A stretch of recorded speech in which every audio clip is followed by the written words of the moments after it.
Hey everyone, welcome back to the channel. Today I've got something special for you. We're diving into the world of Ducati Hypermotards. We're going to explore their rich history and seeing how incredible these machines have evolved over the last few years. Well, I'll put it 20 years. Plus, I'm going to be looking into the story and the history of these bikes. I've owned 3 of them myself in the past, so let's buckle up and hit the road. So first, a brief history of the Ducati Hypermotard. It's a really interesting bike. The introduction and concept was in 2005. And when the Ducati Hypermotard concept was first introduced at the EICMA show in 2005, it was designed by Pierre Blanche, the famous Ducati designer, as something aiming to combine the agility of a supermoto with the performance of a sport bike.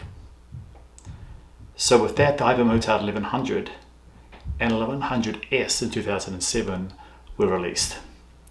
Now, the production model in 2007 came out as the Hypermotard 1100, and it featured an I think it's like a 1078 air-cooled L-twin engine, produced about 90 horsepower, which was insane at the time. And there was an S variant that came with higher spec suspension and brakes. I owned that model.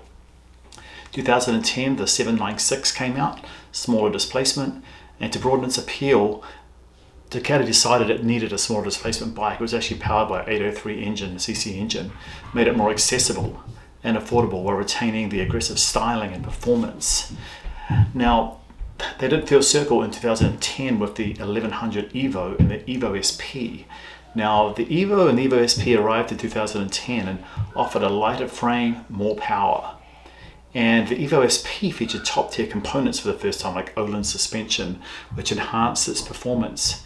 Then in 2013, the Hypermotard 821 came out. Now in 2013, Ducati overhauled the Hypermotard with the introduction of the 821, and it featured a new 821cc liquid-cooled Testastretta engine, which delivered more power and more efficiency.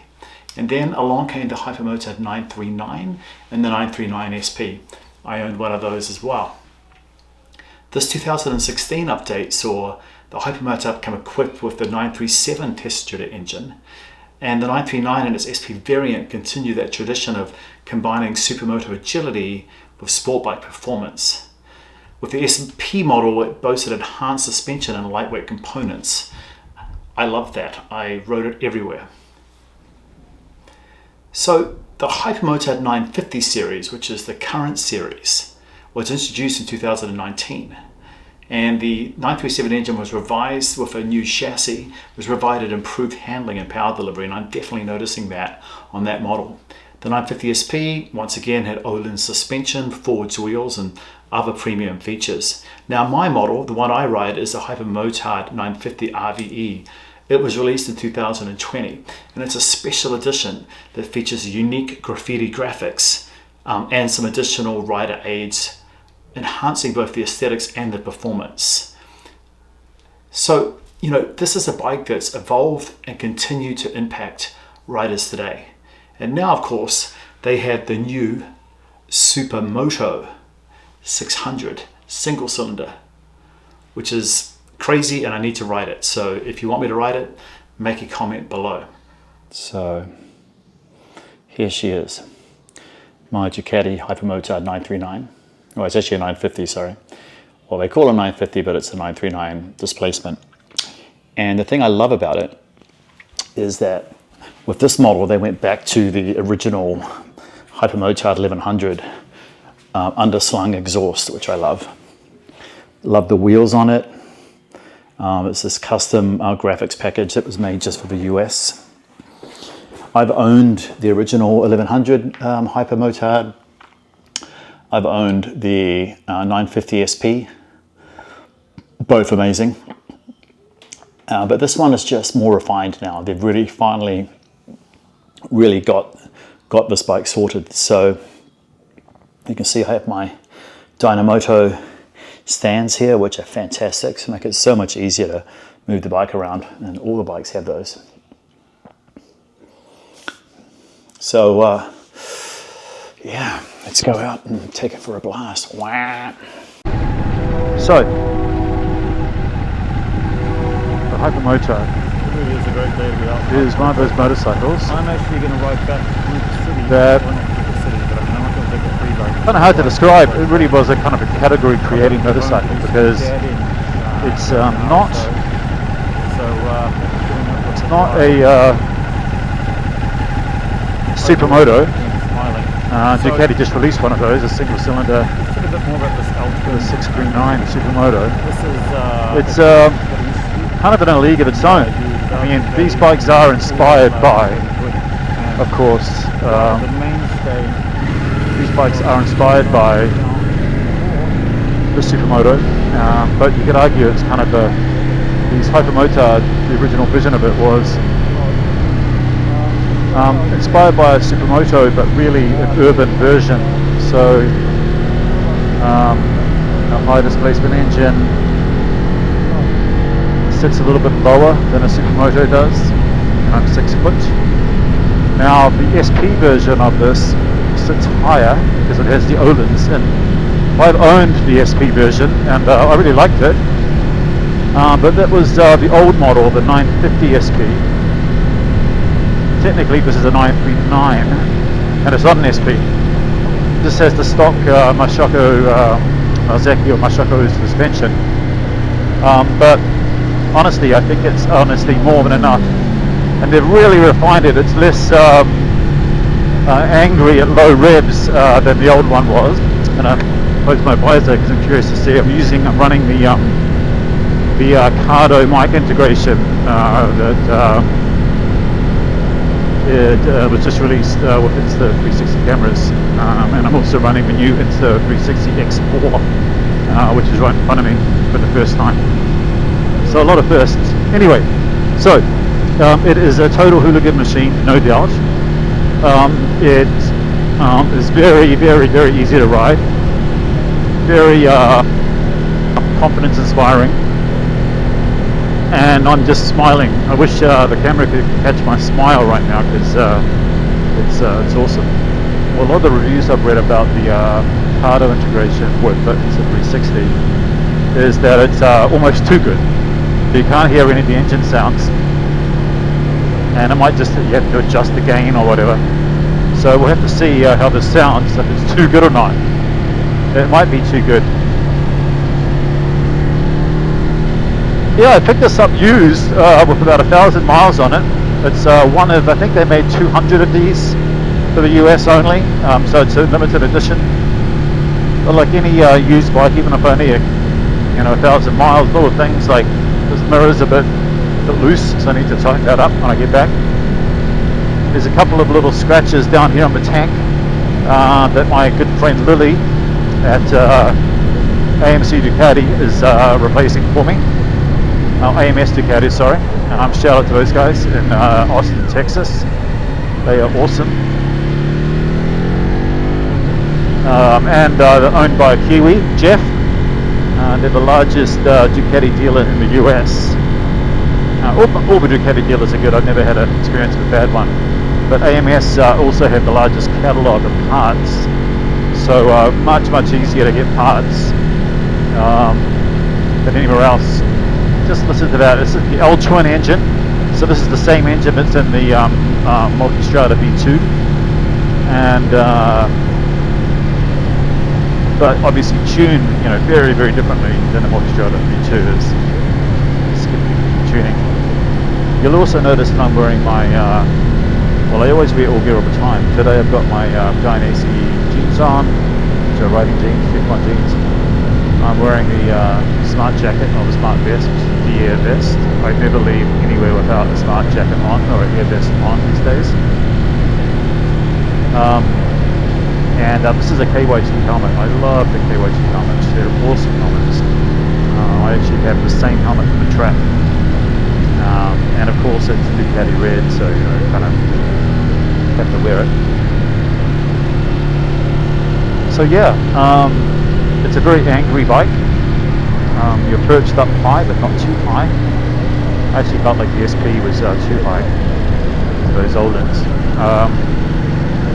And all these guys are going right, so I'm going to go this way. And I'm not going to wheelie it today. Try not to wheelie on public streets. Oh, but it's so good to be on this bike again. For those of you that are new to my channel, I just up on my channel, really just set this up just to share a bit of knowledge. I've been riding a while, 5 years or something, on the track and on the street. Really, I didn't set this channel up to be a, whatever they call it, a influencer, whatever they're called.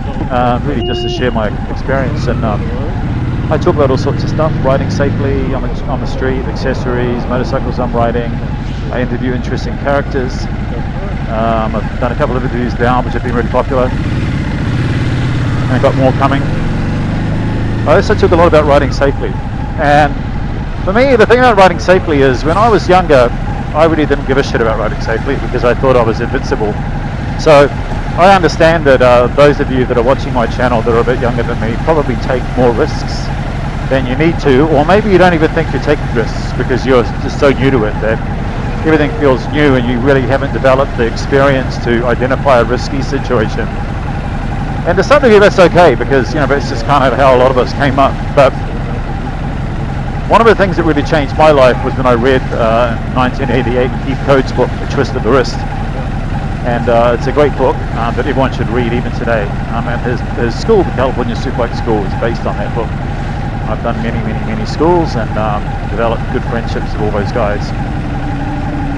But when you're riding around the city, especially on a bike like this, which is a hooligan machine, it's really easy to just grip the bars, give them like that death grip. Oh my god! Worst thing you can do. Best thing you can do is have a very loose grip on the bars, and you'll know when you get back from the ride. If you have sore hands or sore forearms, it's probably because you're gripping the bars too much. And this is a gyroscope, this here motorcycle in front of me, and gyroscopes don't like to fall over, and they do everything they can not to fall over. And so the less friction you have on the bar, also the more that gyroscope just wants to float, as it should, on the road and on the tires. So really try to really loosen. And the other thing is, a lot of us don't realize we actually don't know how to steer. To my friend Rick's podcast, and I'll put it up here, I did an interview with him. He talks about, people don't realize they don't know how to steer, and that might sound odd, but it's true. And sure, we get on the bike and we ride, but it's not until we're actually in a situation where we need to steer that we realize, oh yeah, I need to steer. So push right, push left. So here's another tip for young riders in states where you can't, or places you can't lane filter. Position yourself to the right or the left of the car in front of you. Don't be straight behind it. So chances are there's going to be someone on their cell phone, and they won't see you, and they'll go right in the back of you. So while you're also here, looking at those rear vision mirrors just to make sure there's no one distracted. And never sit at the lights, never sit in any traffic in neutral. Always stay in gear so you can easily get out. That's another tip for you. I also have a brake-free light on the back of my helmet, and I'll have to try and find some footage of that somewhere. I think I have it somewhere. I'm not sponsored by any of these people. These are just products that I like. And the brake-free light uses a gyroscope, another gyroscope, actually an accelerometer, to sense when you're braking or stopping, and it'll illuminate as you stop, as you brake. My old Hypermotard 950 SP was very highly strung. So the first thing I noticed about the new one, and this is still the new one, even though it's a 2021, they haven't changed the engine or anything, is that its fueling is a lot better. It's less angry at low revs around town than my old one. My old one always felt like a lot of people like to install these throttle spaces. Whatever you do, my advice is don't install throttle spaces. They give the illusion that there's less of a jerky throttle, because basically the throttle spacer eliminates jerk. There's been a lot of confusion, a lot of arguments online about this from me mainly. Every certified Ducati mechanic I've spoken to has told me that while it might feel nice, they screw with they screw big time with a lot of things. They screw with the ride by wire. They can screw with the ignition over time. And here's the thing, you don't need them. It's all about throttle control. If you feel like you need spacers, you need to spend some time learning throttle control. because the slack is there for a reason. So this does have a quick shift up and down. It hasn't been run for a while, this bike, so it almost feels like I need to break it in again. It feels like it needs a break in, so I'm just going to take it real easy.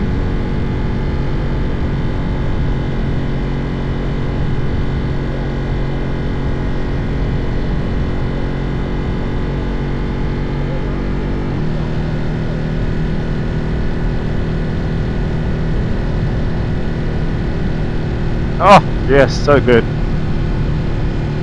The other thing you'll find with me, and you know, it's a free world, so do what you want, is I don't drag knee on the street. It's just no reason to. It's just no reason to. It's a risk that's not needed. Now, on the track, you don't need to drag knee either, by the way. You can go just as fast. It's a really great way to understand your lean angle. And I think dragging the knee on a Hypermotard is hard anyway, because it's so high. But on the street, really just focus on upper body position. So look where you want to turn, half butt cheek, and then half butt cheek, and then look where you want to go, and loosen those arms, loosen your grip. And you really want, if you're on a sport bike, you really want the outside arm opposing the corner to be sort of laying on the tank, stiff like this. No, you want it to be real loose like this, and that way the gyroscope just responds to inputs, right? Push right, go right. It all seems so obvious, but for me, as someone that had thought he knew how to ride for 30 years and into school and learned how to ride on a track, I realized I've been riding the wrong way for 30 years.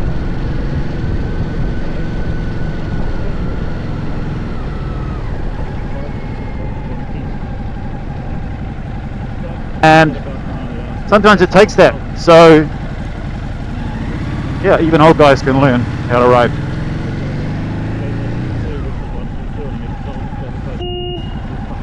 Now, the other thing about some of the earlier quick, I mean, this is 3 years old, so you could argue it's not early, but in general I find the European quick shifters to be better than the Japanese ones.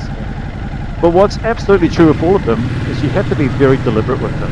Okay, so don't baby the quick shifter, be very deliberate with it, and it'll respond. If you baby it, you'll often miss the gear, and then you've got all sorts of problems, because you're like, ah shit, or you might get a neutral or whatever. So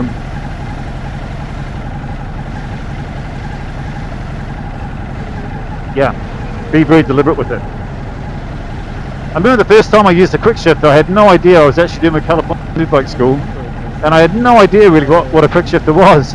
And they were reviewing my video, and I think Keith Code said, "Are you using your clutch?" And I'm like, "Yeah." He goes, "Yeah, it's got a quick shifter." I'm like, "Oh shit, okay."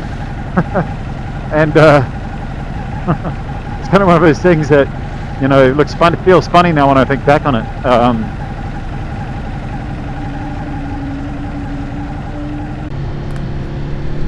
Well, that's all from me, folks. I hope you enjoyed this little video. Hopefully I wasn't ranting and raving too much and you learned a thing or two. Hands down, this is a wonderful bike, and I highly encourage you to give one a try. Alright, until next time, please like and subscribe, and I'll catch you next time. Cheers.